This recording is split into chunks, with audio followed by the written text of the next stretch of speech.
And greetings, casual citizens, and we're back. Howdy! How did you feel seeing the beginning again? It's been a while. It's been a while. I love it. I miss it. I love it too. I was hoping we would get more Star Trek stuff later this year, but it seems like everything's getting pushed back to 2020, unfortunately. So I know. We should have known better. What do you mean? Wow, we should have known that was too optimistic. We were going to get 3 Star Treks one year. What's the other one? I thought we were going to get Section 31 this year too. Oh no, that's gonna be after Discovery season 3. No, I get that now, but I was like, oh man, this is gonna be a Star Trek packed year. Yeah, but 2020 is gonna be a Star Trek packed year though. I know, because everything is coming then. But now I'm worried they're gonna push those back. Well, so I think there's crossover and there's things that has to happen, especially with the short treks. So they kind of have to. And honestly, I know Picard.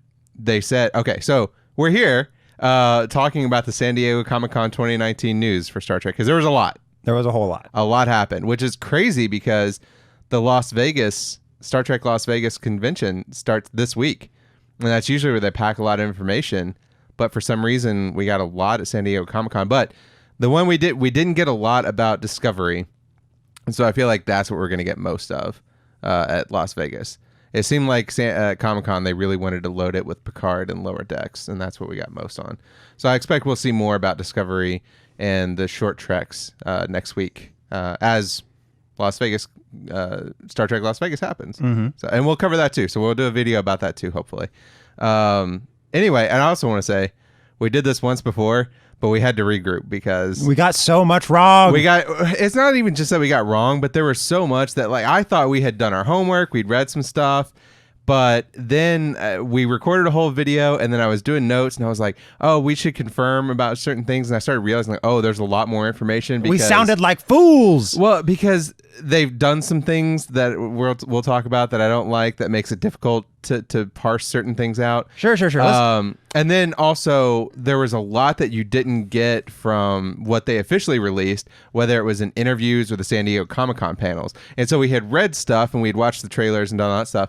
But I hadn't sat down and watched all the Comic-Con panels because I thought, well, if I read stuff, people will tell me what was said there, but they didn't. You want to know the things? What's something interesting I noticed? I watched a lot of the panels, the interviews, interviews from the cast for Picard, and man, Sir Patrick Stewart makes all the other male characters look like losers. I hate to say it. He's so cool. He's so cool and gentle. He's great and gentle. He's great and classy. The other guys that they don't seem. They seem like children next to him. What other guys? The male cast members. I don't know all their names. Picard? Yes. Oh. Yes. I don't know. What's his name? John, the guy that plays Hugh. You would have thought with all the research I did, I would have written his name. Yeah. John Del Loco or Del Coro, whatever it is. Anyway. He seems super upbeat. He is, but next to Picard. Well, yeah. Yeah. He's Patrick Stewart. He's Sir Patrick Stewart. He's so regal. Yes. Anyway, so we're going to be talking about all the news and breaking down as much as we can. Also breaking down some of our theories and our thoughts about it, our excitement level. And we're going to start with Star Trek Picard, and then we're going to talk about Star Trek Discovery a little bit, because, again, we didn't get much. The short treks a little bit, because again we didn't get much, and then Lower Decks, which actually we got a good amount on that, and I'm much more excited about Lower Decks than I was when we recorded this the first time. Mm-hmm. So I'm excited to get to that actually. But let's start with Star Trek Picard, shall we? Mm-hmm. Okay, so we're gonna be a little bit different. Normally, if you watch our reviews, which by the way, click right here in the top right to watch our Star Trek Discovery reviews. Like and subscribe, or do what you want. This is casual. Dislike and subscribe. Dislike. Well, you seem to do it anyway, so why not? Anyway, but click up in the top right now, and then you will see our Star Trek Discovery reviews. And what we normally do is we have these pictures going by in a slideshow, but because we're breaking this down and talking a little more in depth, we're going to go through it one by one and kind of talk about them a little more. So that's why they're not going through. So you're just looking at a static image now, but we'll be going through them one by one. So let's start with the Star Trek Picard trailer. We see Olive Garden. Olive Garden. Olive Garden. The Olive Garden of $23.99. Here, your family. Oh. Do you think they get unlimited bread? Man, that bread is bad. I'm gonna tell you something, Jason. I go to Olive Garden all the time for their infinity soup, and the breadsticks, I'm going to tell you something, Jason. What's that? Not once in my life have I been to an Olive Garden. No joke. Not once. Guess where we're going after this? Not Olive Garden. Not Olive Garden. Not Olive Garden. Chateau Picard. Chateau Picard. So, do you think? So presumably this is Picard's vineyard. This is, or maybe this is in his family's. Maybe this might be the Picard vineyard. I think I'm trying to remember because we saw Robert's vineyard in TNG, but my memory sucks, and that was 30. Oh my god, that was almost 30 years ago now. Yeah. And fuck, I'm old. Anyway, I don't remember if this is exactly. Oh, who cares? What it was? It might not have been, but I bet. But it I feel is. like I'm sure. If it's called Chateau Picard, it's got to be the same one. Sure. And so you got to imagine. So what we know about Picard is he retired from Starfleet after the events that set forth Kelvin timeline, right? Yep. Which was basically the destruction of Romulus. And Picard impulsively retired, and according to Sir Patrick in his panel, it was something that kind of haunts him. I think the inability for the Vulcans to save Romulus haunts him too, and he kind of intimated in some interviews that he made that decision impulsively because he talked about in TNG he didn't want to retire. Of course, Generations, that was a big plot point too. Yep. Kirk told him not to do it. Kirk told him rightfully not to do it because Kirk knows he got himself busted back down to captain after becoming the admiral, and so this.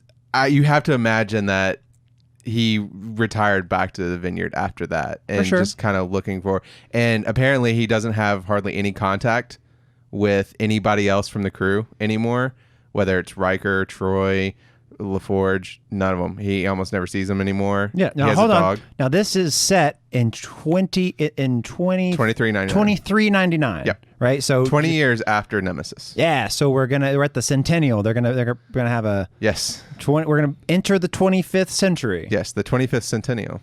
Yes. Of our Lord Jesus Christ. Yeah. Yes. Not of the world. I mean, depending on who you listen to. But anyway, actually, I have to inject a little bit of politics here. This is a total aside. Hit me. I saw a poll.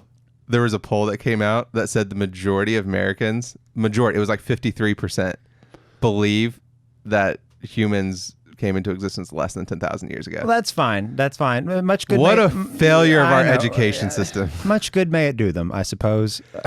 I was just, oh my God. Oh. I couldn't believe that. I was like, you know what? If you guys want to be Christian, it's totally fine. I'm not gonna. You have the freedom of religion, okay? But 10,000 years old. I mean, come on, guys. I know the Bronze Age, the late Bronze Age. Is that about that? Yeah. Okay. Anywho, square your religion with reality. All right. Anyway, so yeah, they're coming up on the centennial. Woo! It's the farthest we'll see of any Star Trek series other than Discovery season 3. I hope fireworks in space, like in future fireworks, or like they blow up like proto-planets or dwarf planets. They just it's like the firework from Coneheads. Yeah. I actually haven't seen Coneheads because I'm scared of it. Oh my God, Jason. We have to watch it. They creep me out. I won't. They creep me out. It's so great. It's so good. Anyway, there's a scene in it where he's Beldar Conehead. He's, because they're from... The dad. Actually, they're from a planet called Romulus, interestingly. Is it? I'm pretty sure it's... Oh, Remulac. Sorry. There we go. And anyway, he gets, suckered into doing the fireworks because his daughter's a cheerleader for the homecoming that year, and he pulls out this one firework, and it's like a little bottle rocket, and it goes goes off, and it just kind of poofs, and then everybody's like, boo. And he puts on sunglasses, then it explodes in like a nuclear shockwave, and everybody gets sunburned. It's like that's yes, I do. I want the future firework show for the centennial to be awesome. Yeah. Okay. Arbitrarily large. I don't know that we'll see him. Although, I mean, we'll see the 25th century because they've greenlit this for more than one season. Excellent. So I think 2 seasons at least is what we've greenlit so far. Yeah. Well, let's see. Let's look at these pictures. Okay. So this is a point of contention. So this, I've seen some people, and I think there was an somewhat obscure, I guess not super obscure, but there was a somewhat obscure interview with the cast where I think Brent Spiner, who is confirmed to be returning, yay, he let slip more than I think he was supposed to, because people have been wondering. Well, you see, Brent Spiner. Yeah, as we see, here we go on this last picture from the trailer. Yeah, we see him here, and people were saying, well, is that Data? Is that before? Right? And it's kind of hard to tell. And of course, but Data died in Nemesis and presumably was vaporized. So, but Brent Spiner let slip in this interview that he is in fact playing Data, but the person that we see in the drawer is before. And I think, if I remember correctly, this drawer is the same drawer that we saw him on in the Enterprise E. In Nemesis. It may have been. In Nemesis? It may be. Yeah. But anyway, so this is before, but I don't, but Brent Spiner is playing Data. So what do you think that is? Like, because presumably, like I said, he was vaporized. So how is he playing Data? Oh, who knows? He could be I wonder if it's a hallucination. I'm wondering if it's a hallucination, a flashback, or what I would prefer is a holodeck. I'm hoping it's a holodeck simulation. Oh, maybe. That because Brent Spiner also said that, like, while he's not in all the episodes, he's not in a lot of episodes, and I think they're doing 10 for season 1. Yeah, they are, because they filmed 7. They've got 3 left. He said he's not in a lot of episodes, but he kind of pervades throughout the season, and I think that goes to Patrick Stewart said that, you know, Picard feels a sense of remorse of how Data died, and obviously Data sacrificed himself. Now, correct me if I'm wrong. Didn't Data download some of himself into B4, but it didn't work or something? Well, he downloaded all of his memories into B4. Because remember, they were hoping that it would jumpstart him. Yes. And even if it doesn't work that way, which I bet it did. I bet it did. If I had to guess, it's all bullshit. And what happens is that they boot up B4 and they figure out some way to make Data's memories work in B4. I bet that's what happens. And so they just say he's Data? Yeah. I bet that's what they do, because it's just how much energy do we want to put into resurrecting Data? How much energy do they put into resurrecting Spock? Oh, we have a magic Vulcan thing that resurrects Spock. I mean, so... Well, okay, but this is a computer, not a biological. Which makes it only easier, right? So... Well... Try running Windows 10 on your Pentium 2 PC from 1997. Well, that's quite right. So that was the problem with B4. Even if it's not B4 with Data's brain in it, maybe it is the holodeck. That'd be cool. Maybe they put all those memories. They have them stored in B4. Maybe they just put them into the holodeck and he runs in the holodeck. Sure. Now that him and Moriarty hanging out. Boom. There you go. I like it. No, but I mean, honestly, what else would that would be great, because you would hope by now, 20 years in the future, they have figured out what happened here in his positronic system. They have it in their ships, right? And he can just continue to live his life on the holodeck. I know. Remember, we have that... he can do all the Sherlock Holmes simulations he wants. Remember the short trek where the AI is running the ship? We could have that, but Data. Oh, yeah. We don't even have to get rid of the original computer voice. The computer voice could go... what's something that the computer voice says in TNG? She doesn't have she says whatever she needs to say at any given time. So she says, proximity alert, and then Data comes on the intercom. Shut up, bitch! I know! I don't think Data would be that emotive. Just fighting with the computer. Can't imagine Data would be that emotive, but you know. Well, I don't know. He had his emotion chip there at the end. Maybe they even gave him his emotion chip. But suffice to say, there will be some Data. Brent Spiner playing a robot. We want that. We're getting that. Yes, we're getting that. Yay! Well, and this goes to a part of a concern that I have, because obviously we see here too Jerry Ryan, right? And then we don't see him in the trailer, but we've got news that Hugh is coming back. We also see the Captain Picard Day. Fun fact: did you know that Captain Picard Day banner was actually used in another episode? No. Yeah, that exact banner was used in the Star Trek episode The Pegasus. The TNG. Pegasus. Yeah, this exact banner was used. Oh, yeah. Yeah. Okay. Well, I knew it came from a TNG. I thought you meant multiple TNG episodes. Oh, no. Okay. Yeah, no. I know this came from a TNG episode. I did not. That's why it's so... Oh. Well, where did you think it came from? I thought it was original for this series. Oh, no. Welcome back, Picard. Oh, no. No, that's what totally Paul, everyone who watches this thinks that, unless they are obsessed with Star Trek. No, okay, because this was going to be my point. We see a lot of these things. So we see the comm badge here from the Nemesis house. This wasn't the TNG style, but it was the First Contact and later style. Well, actually, I think even in Generations they had this. Yes. Yeah. So we see this combat. It had a weird noise. I don't know what that was. It's fine. But so we see this comm badge here, and then we see the Picard Day, and then we're getting Data, and then we're getting 7 of 9, and it all starts to feel. It was confirmed that we're getting Hugh. It's confirmed Describe that we're getting, to everyone. Hold on. Describe to everyone who Hugh is. Okay, so Hugh was a Borg from season 5 of TNG, episode I Borg, that they found his cube, essentially, wandering out in space, right? Or they found, I think, him. I can't remember exactly. It's been a long time. In any event, he was disconnected from the collective. He was disconnected from the collective, and they helped him basically find his individuality. And Picard he recognized Picard as Locutus, and he named himself Hugh, I think. Yeah, he named himself Hugh. Yeah. And because it sounds similar to you, interestingly. Although not every country, every translation that worked out properly. Gotcha. So, but anyway, in English, he named himself Hugh, and became friends with Geordi, right? And so Picard was going to use Hugh as a Trojan horse to upload a virus to the collective to basically take out the collective and genocide the species. Which is what Janeway did. Right. Because she had the intestinal fortitude, Yes. or the genocidal instinct. It's just murder. It's just homicide. Okay. Because they're one thing. What do you mean? If you kill all the Borg, it's Yeah. not genocide. It's just homicide. They're all one collective. Oh, one collective? It's Yeah. like one unit? Yeah.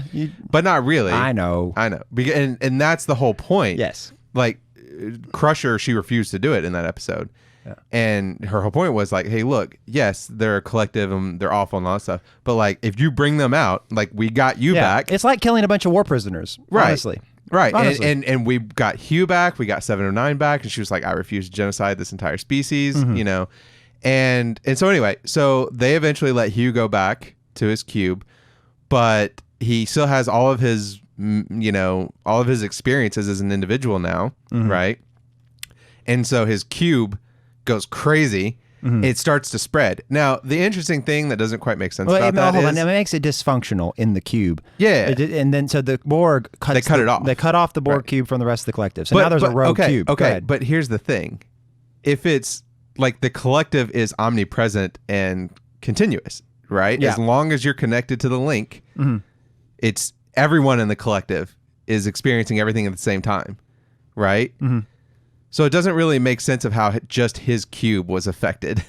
There's by some him precedent. coming There's back. some precedent for this, especially like in Voyager, right? I mean, with Unimatrix Zero, Yeah. right? Is that the one where they were? Is that what it was called? Unimatrix Zero? Yeah, where the queen was. No. Where they had a holographic universe they escaped to when they were sleeping in Voyager. All the Borg. Oh, I don't remember that at all. So Voyager is one of the ones I'm least familiar with. So some of the Borg found that they could, when they were docked, when they were in their alcoves, when they would close their eyes, they would wake up as they were before they were assimilated in like a virtual world, like the Matrix. Oh, are you sevens? Are you saying this sevens? It wasn't 7-9 went there, but no. This was everybody. Like, it's just started to happen slowly in the collective. Is that when people would close their eyes, they just show up there and they would build this community, and so they'd live their lives in between waking moments as Borg. Right. And then the Borg found out about it. The Queen did, and so she just started just blowing up whatever. So like one cube would have one of these people that was able to do this when they slept. She'd blow up that cube. Okay. Like, here's one over here. And Jane was like, you can't stop it now. The freedom is spreading. And she's like, oh, yeah, I can. Like, look, here's a cube. Here's got one person in it. Boom, dead cube. I don't give a fuck, Janeway. Yeah. It was really cool. I remember that was really cool. But yeah, so they have there's some precedent for like it being, There is a hierarchy. Yeah. Which makes sense. It's not so much as a hierarchy Right. as much as it is units. And if you think about it from a cryptography standpoint, right, you want something like access control so that if you do get some kind of virus, if you're susceptible to viruses, which I'm sure the Borg know they are. Well, and they learned that at the Battle of Wolf 359, right? Yeah. So because that's how they lost. So they So yeah, maybe there is some kind of firewall. Yeah, but not necessarily even a firewall, like just like an access control thing, right? Where if something just isn't coming back right, they go, whew. Yeah. I want any part of this. So anyway, they cut off his cube. The cube then wandered aimlessly for a while because they couldn't function without being in the collective, right? And they crashed on a planet, Lore, Data's brother, prior, right? older brother, who had the emotion chip and was evil. So the classic evil twin doppelganger, right? He stumbles across this cube and decides to take them in and become their leader and starts experimenting with them to make them more like him. Because remember, the Borg really loved Data, saw him as huge fans. Yeah, as the perfect, that was their perfection that they were seeking all the time, right? But with a little more flesh, apparently, as we find out in First Contact. So anyway, so Lore stumbles across and says, hey, I'm your leader, experiment on you, blah, blah, blah, blah. And then TNG, the Enterprise comes across that planet where they're at. Basically, they deactivate Lore. That's where Data gets to the emotion chip, although he doesn't use it until Generations. And then they decide to leave the Borg there, and Hugh was left as the leader, basically. And sort of. I mean, it was implied anyway. He was like, oh, we have no leader now that Lore is dead. And they were like, no, you have a leader. And it's like, oh, maybe it's me. Yeah. So anyway, so that's the last we saw of him. Yep. Now, the theory is that it could be this person that we see here on this table being unassimilated or de-assimilated, however you want to pronounce it, by Romulans. I hope not. I hope, in fact, him. I hear you. I know he's in it, but I hope that it's just a huge effort. I hope there's like a huge humanitarian effort to capture Borg and unassimilate them. I hope they zoom out here. You see how there's another bed over here? Yep. I hope it's just like just rows and rows of people being... Well, okay. So we know that the Romulans are doing this. Yeah. Because we see it because there are rows and rows of them, and also something else that comes up in a second. But I want to finish my point. Hold on. No, mine's cooler. What if what they're doing, Paul, what if that's not Hugh, and what if the Romulans, what they're doing is they're only unassimilating Romulans because their planet blew up. So like, well, we need to find a whole bunch of Romulans. Because we all got blown up. Not the case. Okay. Because we see the thing later, which I'll get to. Okay. So anyway, so the point is, what my original point before we took our diversion there was that it's part of this feels very fan fiction-y, right? In the sense that like this trailer felt like it was hitting all these points like, oh, all these people have whined about Discovery not being close enough to canon and not being true Star Trek and la-di freaking da, right? You people know who you are.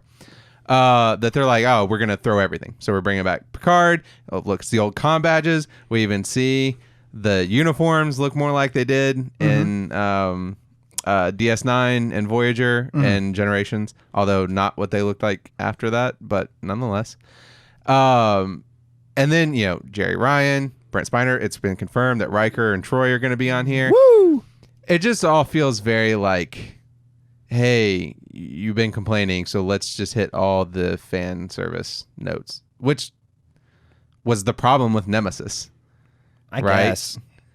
Like, that was one of the things people complained about with Nemesis, that, oh, Riker and Troy get married, and Data sacrifices himself, and, but then he's not really dead because then there's before. People complained. None of that was the problem with it. None of that was the problem with Nemesis. The problem, I mean, if you really want to look at it. The problem with Nemesis is that it was a stupid conceit. It was a stupid conflict. Oh yeah. A million years ago we cloned Picard. Now he's a teenager. Now you have to face yourself as a teenager. And turns out you're a megalomaniacal crazy person, and also you're dying from your disease, and so we're gonna try and capture you. But also we have a weapon that can just do. It's just like, okay, what if it was just like the Romulans went to, or like about to go to war, and you're having to be all diplomatic. I mean, like the opening to Star Trek 6 when Kirk is like talking about, I don't want to help these fucking Klingons. Yeah. Right. Yeah. Like just saying, okay, we have to go to war, and that would be really cool if it was like a political like event, and Picard was swept up in it. And that it could have been, you could do a million things in Star Trek as Star Trek, but it was just this really weird story that they put together for Nemesis. Okay. And then there was and that weird Doom buggy scene. Both those things could go. I mean, that was one of those things that's kind of interesting, but it just didn't fit with like that. I could totally see that in Discovery or the JJ verse, but like at what Star Trek was at the time, and particularly with those crew members. It was kind of out of place. Well, who was it who played the the Praetor. What was his name? Oh, it was Tom Hardy. Tom Hardy. Now just think about this, and this is how I know you had Tom Hardy before he was Tom Hardy. I can prove to you that it was the plot's fault because there was a movie it had a movie that had Patrick Stewart and Tom Hardy together in a sci-fi, and right? Everybody hates it. You know it's the plot. Yeah. Okay, yeah, but I mean, anyway, I was just saying it feels very fan servicey, and I'm not. But so that's my concern. But it is what it is. All right, so let's continue breaking down this a little bit more. Just real quick, I have a question for you. Would you say The Insurrection is a better movie than Nemesis? No. Oh, I would. I don't. Oh, I would. I don't. No. No. Insurrection is goofy. That's it's my a little. biggest It's a problem little with it. goofy. Insurrection is just super goofy. It's just anyway. I don't want to get into it, but like there are parts about it that are interesting. But just the whole idea of like the thing you're talking about, the entire conceit, it was like with them, it's like, oh, we're going to get this twist of where like they're the exact same species and they left 100 years ago. Yeah. It's like almost the exact same plot in some ways, except for with jokes about, you know, pubescent zits I think we need to. I think boob firmness. We need to watch this movie again because I've watched them all recently. Okay. Anyway, moving on. Anyway, moving on. Okay, so this is going to be one of the main characters of the show. Mm-hmm. Presumably, I don't know, a central plot device. I don't know what else to call her. But anyway, her name is Dahj. Mm-hmm. And we don't know a lot about her, but let's theorize. Now, the two biggest theories that I see right now are that, well, actually, let's just say the biggest theory I see right now is that she is the daughter of Data, i.e. Lal. Although she doesn't look like her, but she kind of looks like her. But then you could just, whatever, right? Mm-hmm. Gregory, whatever his name, doesn't look like Leonard Nimoy, but they're still Spock. So, okay, I got you, right? Mm-hmm. I don't know about that. Obviously, she's bleeding, right? Mm-hmm. Law wouldn't bleed, right? Right. The other thing that's interesting about it is that we see her in another scene, and that wouldn't indicate that she was. We see her there, and that would not indicate that she would be an android. Like, how would she get there? Because from what I have seen in interviews and so forth, this is a gulag or prison camp for de-assimilated Borg, and it's being run by Romulans, right? And it's, you know, because you can see here, this facility has gone roughly 16 years without an assimilation. There are these alcoves up there, so, and presumably she escaped from it, because this scene here, and you can't see it here, but she gets attacked by these two people, and we can't see what they are because they're wearing helmets. Yeah. But I've seen analysis that if you see another wider shot, you can see the weapons they're holding. Yeah. And they're basically these same weapons. Mm-hmm. So it looks like she was part of this facility and she escaped, and then they're coming after her. Want to know what I think? Want to know what I think about how she escaped? Okay. I think they unassimilated her. Okay. I don't know where she comes from. Maybe she's some weird Locutus Borg Queen thing that happened. Yep. Maybe, who knows? But I think that because remember later on they call her they say the Destroyer. Yes. Do they say she's the Destroyer? Yes. And that she doesn't know what she is. I think that she, even after being unassimilated, can control Borg technology. I think she can directly user admin Borg stuff, right? And it's a real problem, right? Okay. So that she can just do whatever she wants with the Borg stuff. So she can make a cube transwarp suddenly on your doorstep. Yeah. I wonder if that's what it is. I hope that's what it is. Okay, so she could save us all from the Borg, or she could rule us with them. So I don't think that she is Lal. I think that there's two possibilities I see with this. Mm-hmm. One is she was the next Borg queen after what happened, because the Borg queen maybe, yeah, because we got the one Borg queen that was killed in First Contact, and then we got the other Borg queen that was killed in Voyager, and that she was the one after that. Or maybe she's the new model of Borg queen that isn't susceptible to the virus that Janeway uploaded. Possibly. Yeah. But what I wonder is, just like the Borg queen was kind of unique in that she had more individuality than any other Borg. She brought order to chaos. Exactly. And then Janeway's virus brought chaos to order. Ha ha ha. Anyway, No, they literally said that in the episode. Oh, did they? Yeah. I forgot. Okay. You can never be too on the nose, Jason, especially when you're in Star Trek Voyager. Because remember, Locutus was the same way, Picard. Yeah. When he was Locutus, it was the same way. He was supposed to be a counterpart to the Borg Queen. What I'm wondering is, and did they take some of, because you presume if it's a hive mind, they have their memories and all that stuff. Yeah. Did they take some of those personalities, genetics, whatever, from Locutus and the Borg Queen to make her? I sort of think that's what happened because of her saying that she feels safe with Picard. Right. I feel like maybe she's programmed to see him as dad. Right. Maybe. And this makes her God tier Borg. And just like we know that Picard has, in First Contact, he could still sense them, right? Mm-hmm. He still had some connection to the collective that transcended. He didn't have the stuff in him anymore, right? He'd get weird dreams whenever they were nearby. Yeah. I wonder if she has the same thing, except even more powerful, because she also has more of the Borg Queen, and presumably she was a Borg and then was de-assimilated. And I presume, because she doesn't know who she is, I can only assume what has to happen is when they de-assimilate these people, these Borg, then they also wipe their memory, right? Why? Well, because okay, so every time we've seen Borgs be de-assimilated, Seven, Hugh, Locutus, whatever, they always have these remnants of things that hurt, and the deeper they were, right? So Locutus was able to come back a little bit easier because he was never fully assimilated. He still maintained some of his individuality, but Seven and Hugh both experienced like physical pain when they were taken out of the collective, because you go from this nonstop assault of sensory information that takes away your individuality. You can only focus on doing your task because you couldn't possibly focus on everything else, to now having none of that, right? And what do you do with the silence, right? Sure. So it almost feels like in order to rehabilitate, you would almost have to wipe their memory to keep them from wanting to go back to the collective. I mean, that would be a good reason for her to not know things that would to keep the story going. Yes. But I hope not, and I doubt it. So here's my other theory, and here's what I'm really hoping. This is actually that in First Contact, because again, they loved Data. They saw him as perfection, but they just wanted him to have a little more flesh, right? For whatever reason. Yep. And they gave him flesh in First Contact.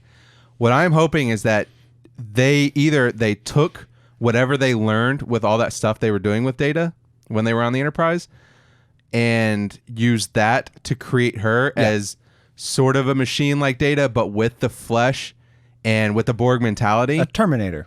Kind of, yeah. Yeah. Like what they were trying to turn Data into, she is. Yes. And so she's kind of Data's daughter, but like in a different way with like a Borg twist. And so that's why she probably is positronic underneath, but just like Data had the skin that bled, she's bleeding.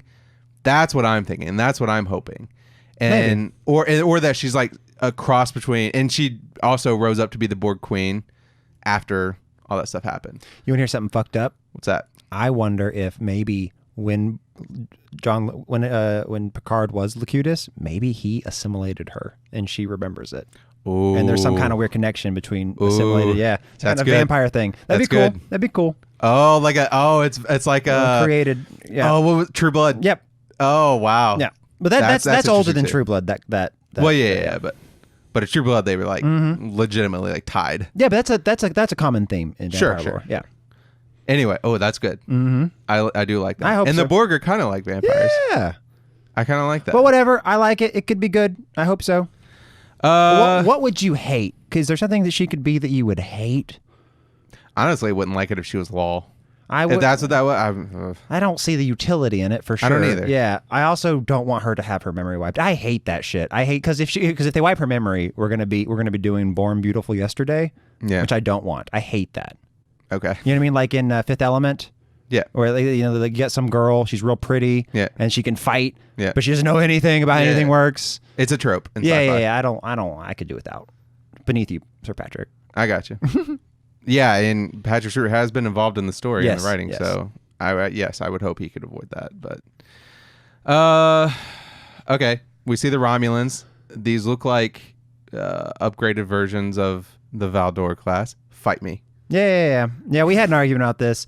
There's a ship that comes to assist the Enterprise in Nemesis in the climax, and Paul pointed out that these look a lot like that, and I thought I still don't think so. They're just so different. I'm saying they look more like that than they do any other Romulan And I could ship. completely agree with that. So I'm not saying that this is even still a Valdor class. Yeah. It could be like a whole thing of like Miranda class versus Akira class. Yes. Or not Akira class. Miranda class versus Walker class versus oh my God. Oh, Nebula. Nebula class. I hear you. Right? Yes. It's just an evolution of it. That's what I think. I think evolution is just a weird word because it Or makes even it feel like it's Centaur the next classes, actually. model. I'm just saying I think it's just a new ship. It's a new Romulan ship. It looks like a Raptor. It was obviously Romulan right away. Also, they're going at Vulcan, which is pretty cool. It They're looks like attacking. it's Vulcan. That's cool. They're probably like it's probably like a revenge thing. Yeah. Yeah. Okay, let's talk a little bit more about the Romulans because we see a lot of Romulans Wait, hold, in his... I'm sorry. I have a question about that scene. Which one? This one? Yeah. Do we see those ships moving towards the planet or just like this in formation? I mean, it's one of those scenes, like a lot of them, that only lasted for like a second. Okay, So I think it's moving toward it. I'm gonna make a bold prediction. Okay. This is not the Romulans attacking Vulcan. Okay. This is the Romulans blockading Vulcan.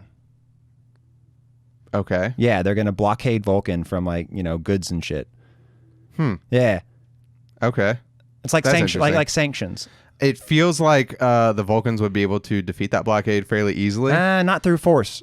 They probably couldn't beat them through force. You think the Federation couldn't defeat what is left of the Romulan Empire, considering we know that most of their planet died? Their planet died. That was the whole but point. They haven't. But they have. Their planet died, but most of the people died too. They didn't finish the evacuation. That's the whole point. But their military is still out there, right? Sure. It's a Romulan star empire. They have tons of planets. They have tons of resources coming in. Yeah, that is a thing that's a little bit weird about this because Remus Look is at all still these there. ships. Look at all these ships. Yeah. Right. Remus isn't. There's no way Remus is still there. So like. Well. Okay. Yeah. So these ships, right? Where are they all coming from, right? So they're military. They, if anything, they're probably like the Romulan Empire in exile, right? With the military is still functioning. I bet there's still a huge like irritation to the Federation, and the Federation surely doesn't want to get into a war with the Romulans because they've done that shit. And this would be tricky, right? Because well, if they attack Vulcan, then it's war. But if they blockade Vulcan, then it's like it's a sanctions thing, it's a negotiation thing, right?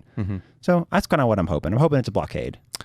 Could be Because remember, the reason that Vulcan now this is apocrypha, right? Because we the comics and stuff isn't canon.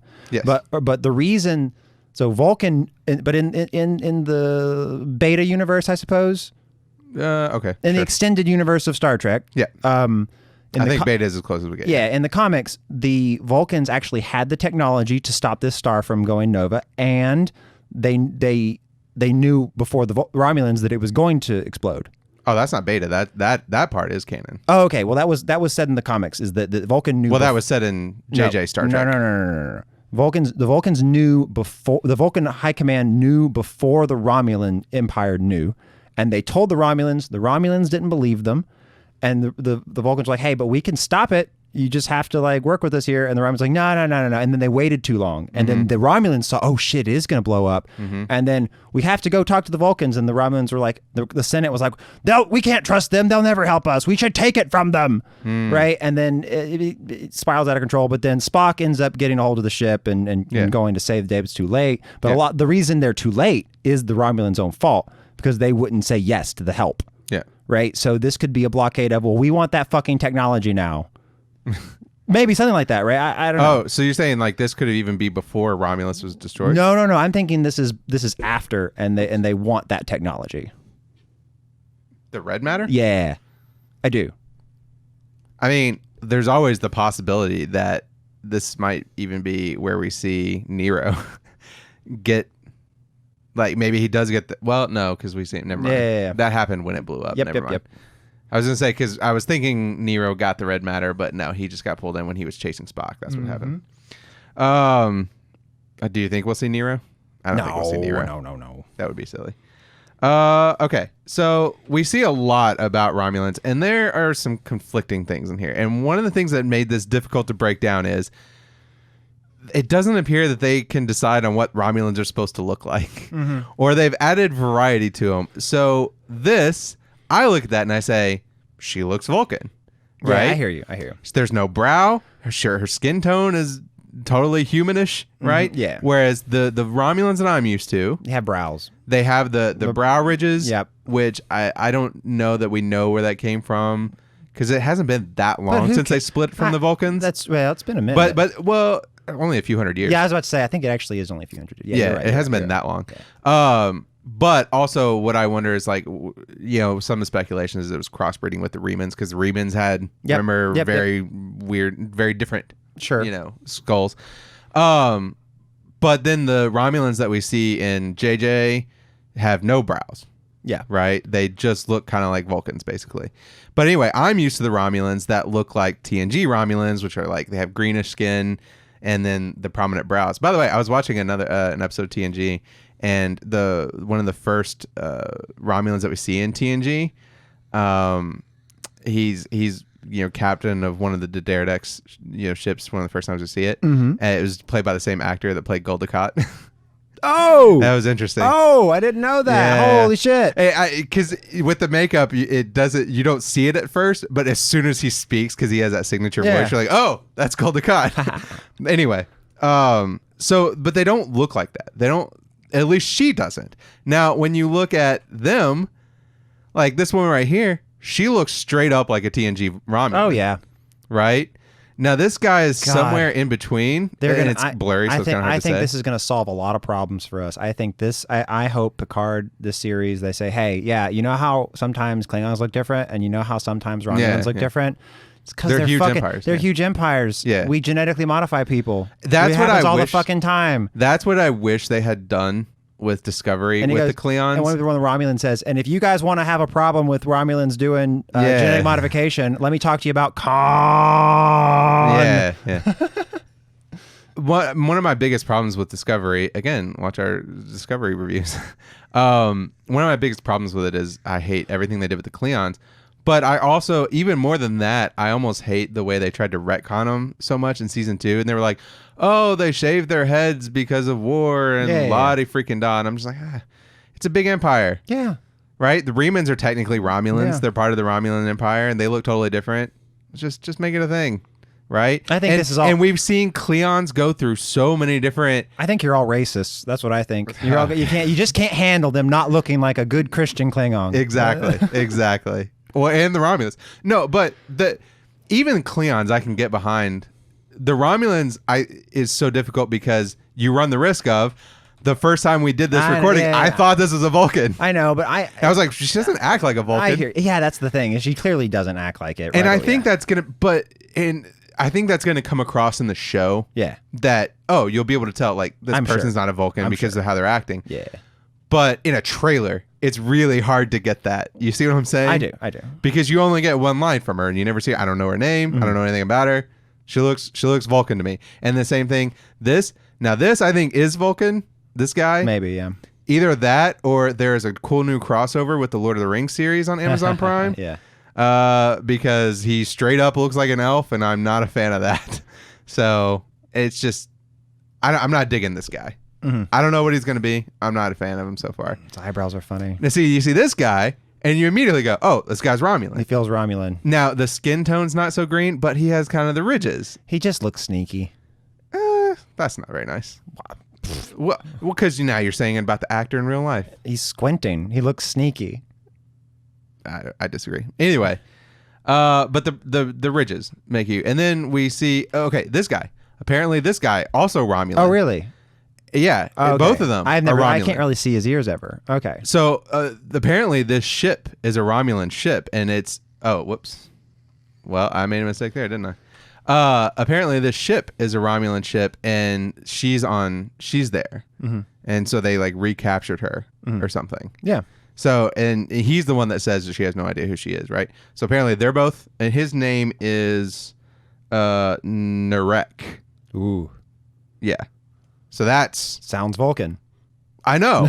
That's what's going to make this so difficult. It'll be fine. And then we also see some Romulan guards and like grabbing somebody and throwing them out of a building at one point. And like one of them has ridges and the other one doesn't. Yeah, good. I hope they do. I hope they lean in and go, yeah, sometimes we don't have ridges. Fuck off. Sure. Like that's totally fine. It's just, again, in this particular case, because we're going to see so many Vulcans too, it's just going to get visually weird. Sure. And especially for newcomers. Although, yeah, but Vulcans are always. Are you going to be watching Star Trek Picard if you didn't watch TNG? I bet we all here. I bet Vulcans are almost always in robes. Well, but not anymore. What do you mean? Well, I mean, look at this guy. Is he wearing robes? It's a Romulan. Vulcans. Vulcans are almost always in robes. So I'm thinking we'll see them in robes. I'm hoping that what they do with the Vulcans in this is make them look like the bad guys. Right? Maybe the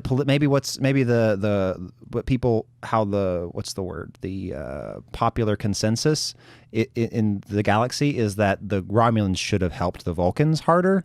And they didn't. No, maybe the other way around. The Vulcans should have helped the Romulans. Yes. The Vulcans should have helped the Romulans faster or better, and they didn't. Yep.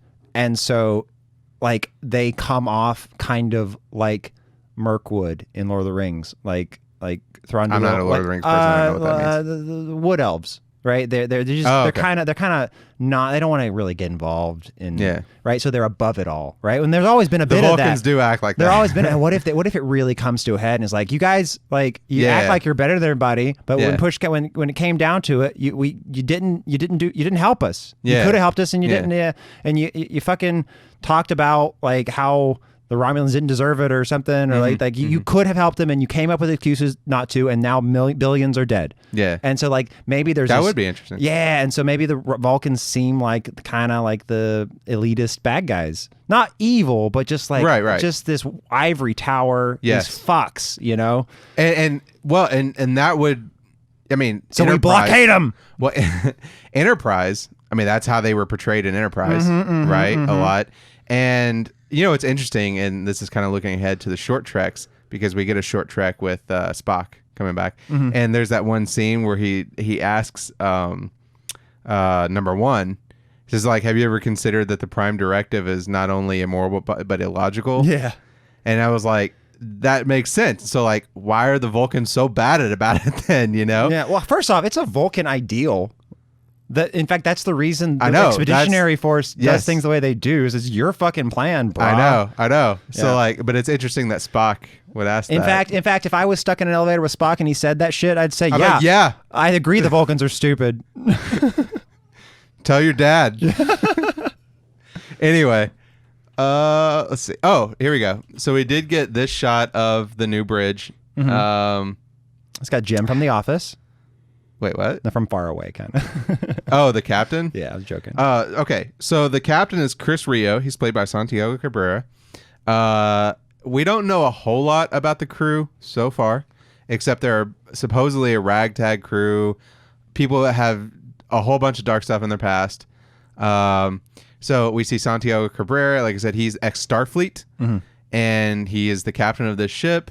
Again, I don't know who this guy is, some elf. This is Alison Pill. She plays Dr. Agnes Girardi, who is described as being confused with her place in the world. This is Rafi Musiker. Forgive me if I'm pronouncing that incorrectly. Played by Michelle Hurd. She is a former Starfleet intelligence officer, also still Starfleet, or former Starfleet. Yeah, I don't know. I don't know what to expect from them yet. We just don't know enough. Well, we don't have the plot. The plot has not been announced. Yeah, well, I mean, sort of. I mean, Dahj comes to Picard for help, and then he gets a ship to go help her do something. Yeah, that's not a plot, right? We don't know what the plot is. Yeah. Sure. So, I'm excited. And granted, this is just of season 1. Like I said, we will get more seasons. What do you think of this ship? It seems weird to me. It doesn't seem like a ship. You know, I'm just so old now. I just don't care about the ship so much. I care about the people, people and the talking. This looks like a cargo ship to me. A little bit, yeah, freighter, yeah. Yeah, like he's former Starfleet, and like he got kicked out, and now he just goes around shipping freight, smuggling. You know what worries me a little bit about this? It feels a little Han Solo. Oh, right. Sure. Like he's just now smuggling stuff around in his freighter after he's been, gotten in trouble with the law. Maybe. Whatevs. He probably shot first, which Han shot first. Anyway, and we see the Borg cube. Now, I'd love to know how Picard and Han Solo would get along. That's fine by me. That's fine by me. I think they would get along together like Obi-Wan and Solo did. Maybe we'll find out. Well, maybe we will. Yeah. So anyway, we see the cube. So there, I think these are Romulans, especially this. Ooh, I'm so sorry to interrupt again, but you brought that up. Like, that's a good point because we, just like Obi-Wan and Han, we could get this continuous debate in the show between them, and like where Picard the right says, way to go. Well, Picard would no, he's not right way to go. But maybe the captain will say something about how the Federation really dropped the ball on this thing, this issue or whatever, and Picard's like, we have to because blah blah. So Picard will always have the side of no, the Federation is a force for good, right? And the the captain will be like, oh yeah, but you're really just fascists. Well, okay. That would be cool. So it's interesting that you bring that up too, because there's a quote from Patrick Stewart when in the panel where he said that he was talking about now Picard not being as part of Starfleet, and he said it's really easy to be an idealist when you're a captain and you have an army behind you, but when you have no one else behind you and you see an injustice that you want to fight, how do you do it? I wonder if the Maquis show up. Ooh. Are the Maquis still around in this? I mean, were they still around after Voyager? The Cardassian War was over. So I can't remember if the Maquis made it through DS9. Well, they're never really spoken about because remember they were in Cardassian territory. They were Federation planets in Cardassian territory. We don't. And they didn't like the Federation. There's no reason to. We have no information that the Cardassians gave those planets back. Yeah. I don't know that they're in a position to keep them from us if we wanted them. Yeah. But who knows? Maybe. It would be interesting to know if they were all Maquis. You know what this? Well, just even an episode where they have to interact with the Maquis would be really cool. You know what this kind of reminds me of actually when I look at it. What's that? Okay, Star Trek Armada, the construction ships, right? Like remember they have that kind of corridor looking thing. For sure, it kind of looks like one of those C5 construction ships. For sure. So I'm kind of thinking that's what this is going to be. Yeah.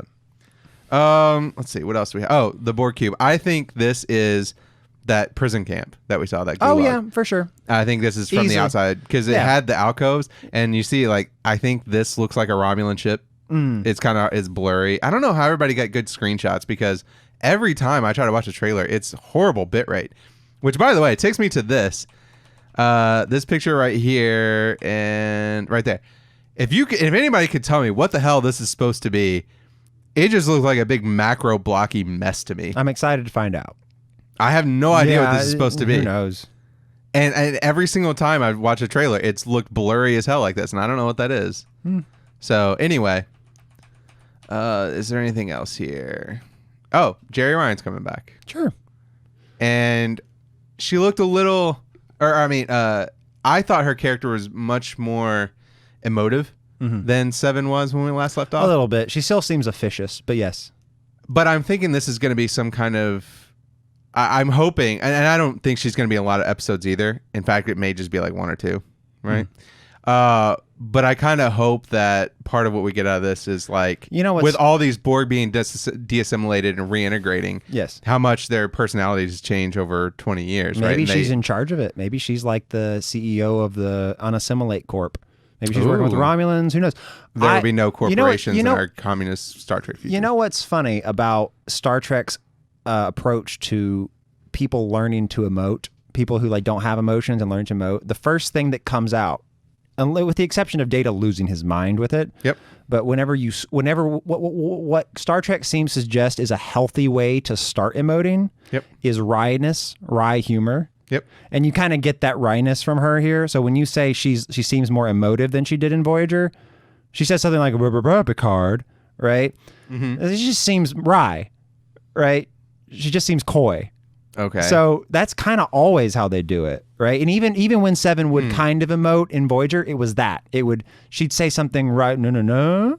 Eyebrow raise, right, and even when Spock, whenever he exposes some emotion, it always comes out kind of dry. Yeah, he does the single eyebrow raise. Yeah. Data would do it sometimes. To hell with our orders, right? It comes out, but so I think that's I think that's nice. She's not coming out like, hey Picard, hey man, what's up? Well, and it also I think it's realistic because it's kind of a thing where it's like. You don't have a lot of experience with emoting, and so you're trying to blend in, and it's like kind of like, how do you do, fellow kids? Yes. Right? So there's like a little bit of an overacting to it, you know? Human music. Yes. I like it. Yeah.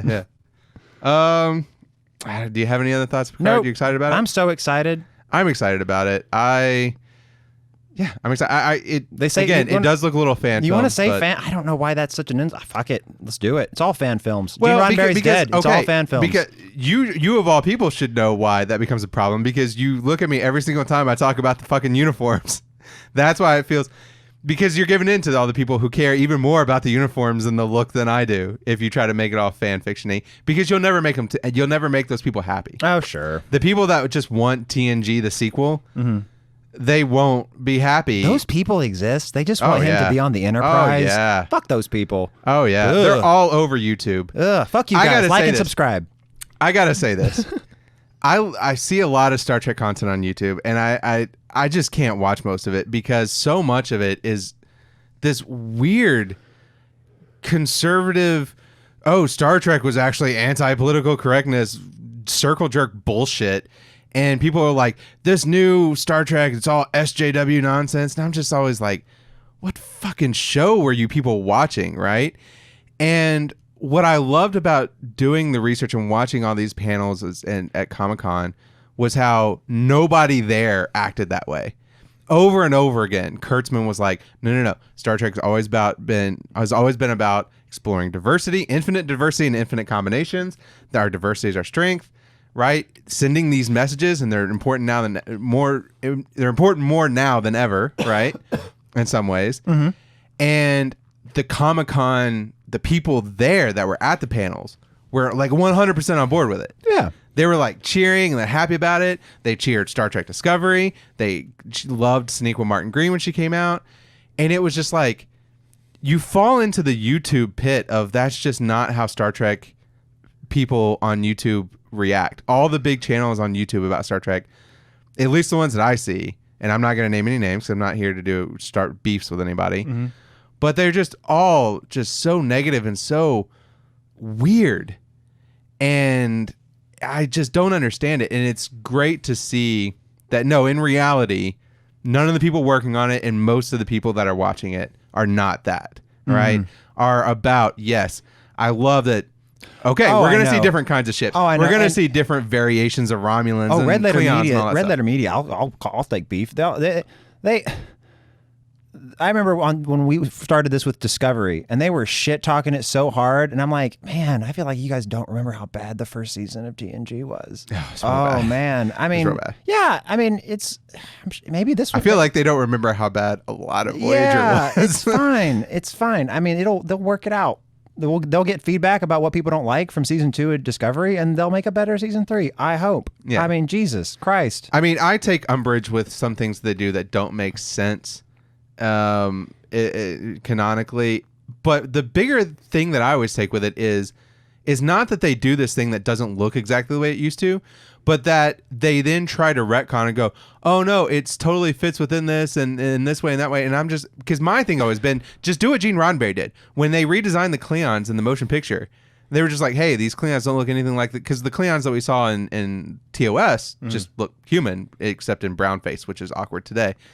But, you know, and then we get to the motion picture and they have the ridges and everything. Like, why do they look different? And he was like, because it was a low budget show. Yeah. Like we have money, so I put makeup on them. You want to hear? That's how I want them to do it. I'm now realizing, thinking about Star Trek Discovery season 2, we were all so sure it must be the Borg. Yeah. Right. What was his name? Neeland. Yeah, I think so. Yeah, no. So we thought, oh, you know what I think? I think they wrote that script, and then they wrote this Picard script, and then the studio was like, hey, you can't do Borg because we're doing a whole Borg thing and it won't vibe. The canon won't vibe. So we'll say, okay, well, and he's not a Borg. He's not the Borg. I think that must have been what happened because that ending was so fucking lazy. Oh my God. And that's what it is. The resolutions are so lazy. Well, it also, keep in mind, season 2 had the same problem that season 1 had. I don't want to get too much into Discovery because we have a thing about Discovery coming up. Sure. But the thing about Discovery season 2 was just like in season 1, the showrunners changed halfway through the season. And so they'd already started production and filming, and now new writers and showrunners had to come in and finish writing the second half of the season. And I almost wonder if like maybe that was the direction they were going, and then they kind of had to change it. Yep. But I can't help but think, since this is so Borg heavy, maybe it interfered. It feels like now though we're getting a semblance of moving forward with Star Trek. All of Discovery season 3 is going to have the same showrunner, same people working on it. Yeah. Picard, all the way through. It feels like they finally settled on Kurtzman's the lead, and I like Kurtzman. I have problems with him. He was involved in the JJ verse, and I have problems with some of the things he did in the JJ verse. But overall, I like his vision. Right, I certainly like him better than I liked Rick Berman, and those were my Star Trek years. And but I don't like Rick Berman, and so I think they finally solidified something, and I think they're going to move forward with a unified vision, and that has me excited. I hope so. Yeah, I hope Discovery, when they come back from 1,000 years ago, I hope they come back here. I hope they come back to Picard's time. Yeah, just that get would them. be interesting. Yeah, it would be better. Just get them out. It would be. Stop fucking around with the past. Yeah. Yeah. Okay. Well, that's been our thoughts on Star Trek Discovery. Star Trek Discovery. Star Trek Picard. I'm excited about it. You're excited about it. Very. We'll be here reviewing it as soon as it comes out. Unfortunately, it got delayed to early 2020, which is a shame. I was hoping for it this year, but we'll see. And we'll be here reviewing it live after it airs. I assume that they'll air it at a set time, just like Discovery does. What I hope they don't do is another thing like Hulu with Handmaid's Tale, which we try to do it, and they drop it at 1 a.m. and it pisses me off. And 3 episodes at once. You don't think they're going to release 3 episodes like all at once, do you? Because they just released CBS. I just watched The Boys, and they released them all at once, and that really disappointed me. I watched it all, but this is still CBS, so it's on Amazon Prime everywhere outside. Oh, right. The U.S. and Canada. So good. So, but in the U.S. and in the U.S. it's going to be on CBS All Access, and in Canada it's going to be on the Space Network, just like Discovery. But then everywhere else it's Amazon Prime, just like Discovery's on Netflix everywhere else. Well, make sure and follow us and listen to us while we're watching it, guys, because we'll be reviewing it live afterwards. That way you'll have the correct opinion about Star Trek. And if you subscribe and hit the notification bell, you'll know exactly when that happens. And in fact, we do lots of other reviews, to be honest. So follow us on our social media. Check out our other reviews. Star Trek Discovery reviews, let's say, and then like or dislike and subscribe. Yes, check out our other video. Yeah, keep it casual, everyone. Bye.